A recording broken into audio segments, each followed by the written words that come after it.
এক দেশে ছিল এক জ্ঞানী রাজা। সে ভাবল, আমি যদি 3টি প্রশ্নের উত্তর পাই তাহলে আমার রাজত্বে কোনো ভুল হবে না।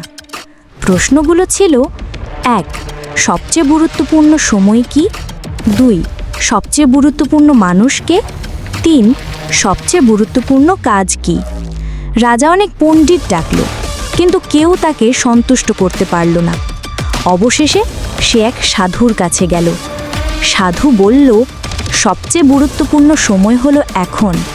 সবচেয়ে গুরুত্বপূর্ণ মানুষ হলো যার সাথে তুমি এখন আছো। আর সবচেয়ে গুরুত্বপূর্ণ কাজ হলো তাকে সাহায্য করা।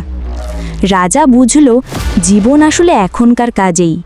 3 প্রশ্নের উত্তরই তার রাজত্বকে আরও সুন্দর করে তুলল। শিক্ষণীয় বার্তা: 1. সময়ের মূল্য দাও। 2. মানুষকে ভালোবাসো। 3. সাহায্যের হাত বাড়াও।